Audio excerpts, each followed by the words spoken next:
मैं नरेंद्र कुमार शर्मा, सह आचार्य इतिहास, राजकीय महाविद्यालय देवगढ़, जिला राजसमंद। प्रिय छात्रों, आज हम बीए तृतीय वर्ष के द्वितीय प्रश्न पत्र के सर्वाधिक महत्वपूर्ण विषयों में से एक पुनर्जागरण और उसके महत्व के विषय में चर्चा करेंगे। पिछले व्याख्यान में पुनर्जागरण के विषय में आपको बताया था। आज इसके महत्व तथा इसके जो परिणाम निकल कर आए उनके विषय में चर्चा की जाएगी। कोई भी कार्य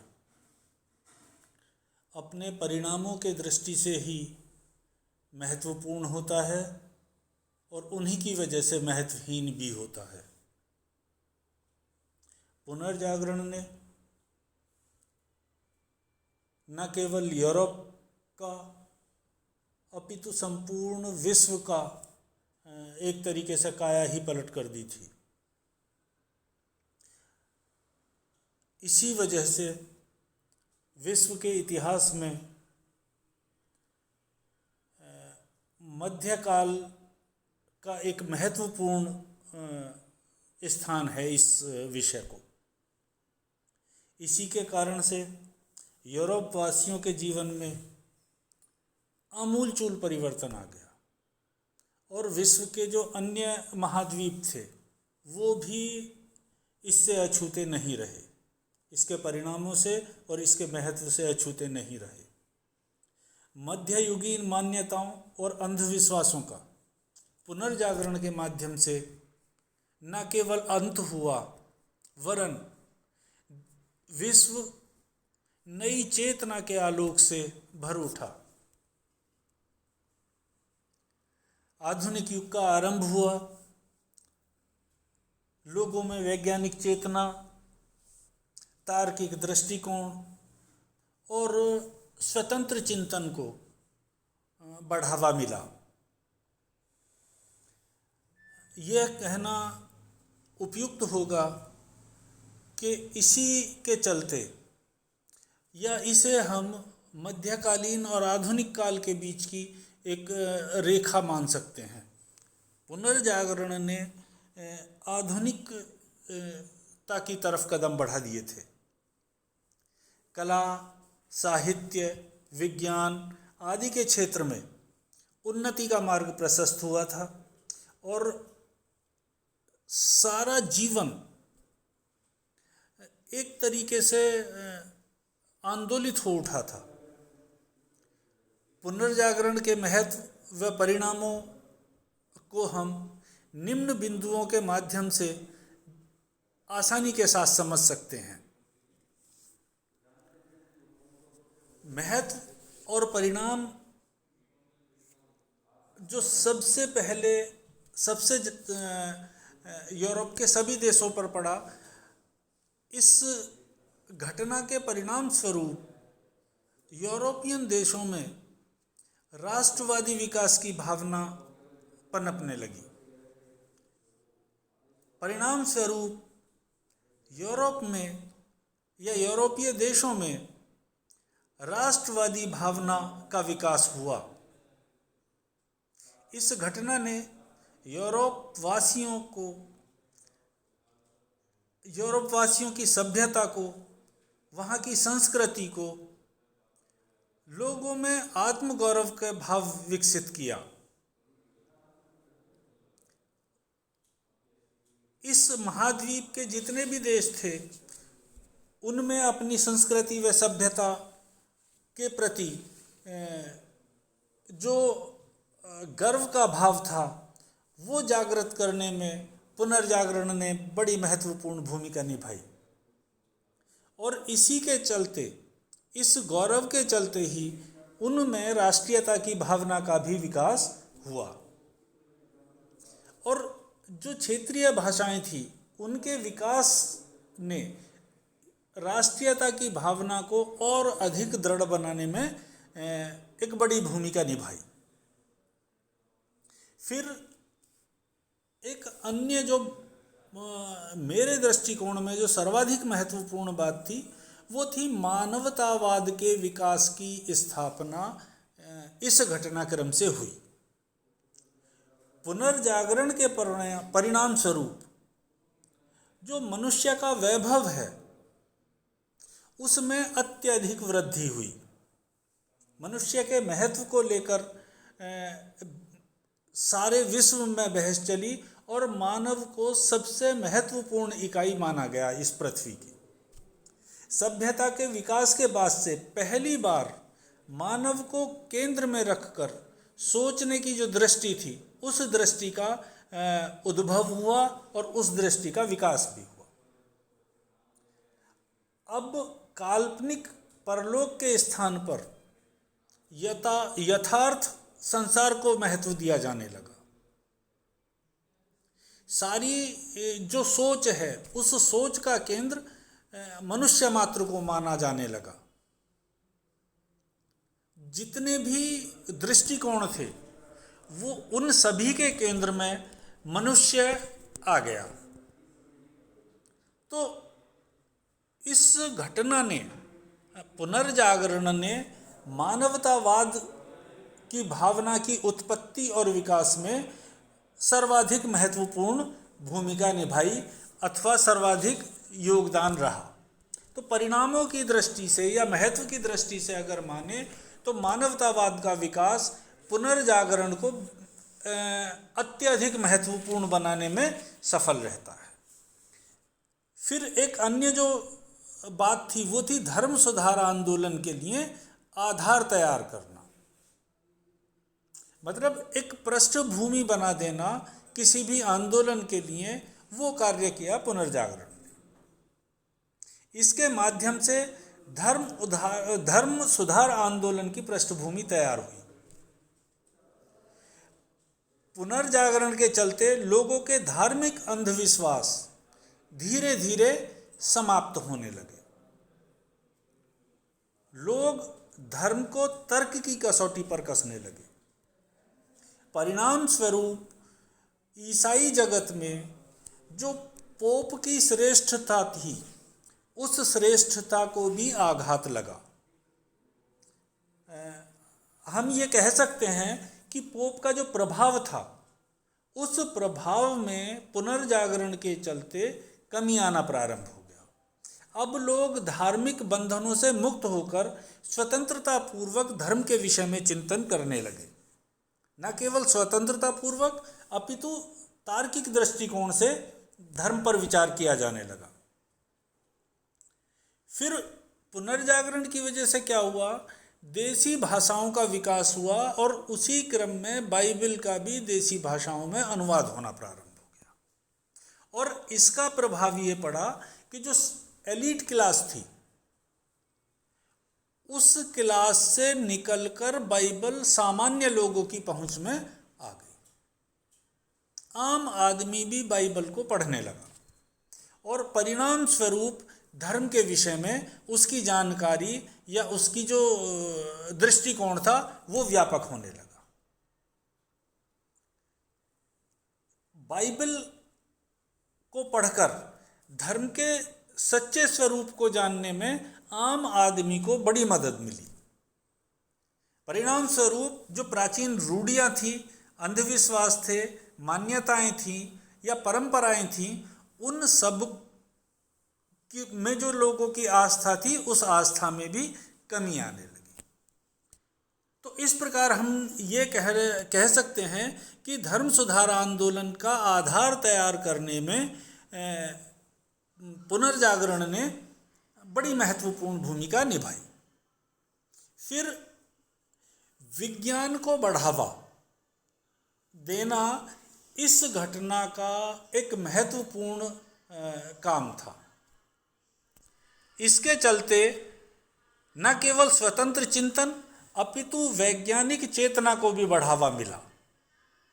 विज्ञान के क्षेत्रों में नवीन आविष्कार हुए और उन आविष्कारों ने पुनर्जागरण के माध्यम से आधुनिक काल की नींव डाली।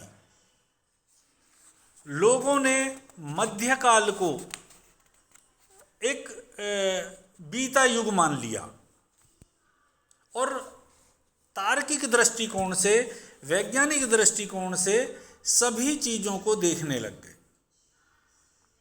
इसके अलावा शिक्षा के क्षेत्र में भी पुनर्जागरण ने आमूलचूल परिवर्तन किया। शिक्षा के क्षेत्र में बहुत सुधार हुए। विद्यालयों तथा महाविद्यालयों के पाठ्यक्रम को उन्नत बनाने का काम पुनर्जागरण के परिणाम स्वरूप होने लगा। अब महाविद्यालयों और विश्वविद्यालयों में यूनानी एवं लैटिन भाषाओं का अध्ययन किया जाने लगा।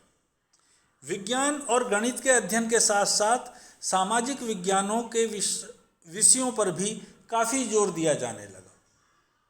तो शिक्षा जगत में पुनर्जागरण ने आमूलचूल परिवर्तन किया।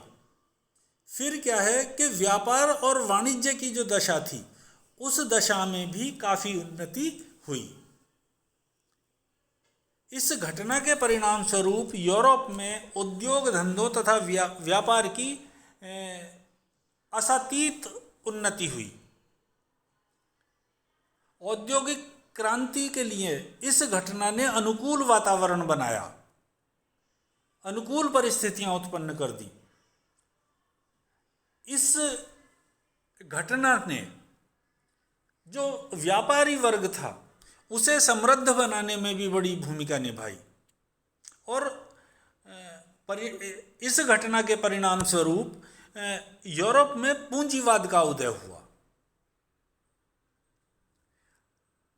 भौगोलिक खोजों से व्यापार को नए नए क्षेत्र खुल गए, व्यापार के लिए नए क्षेत्रों का ओपन हुए।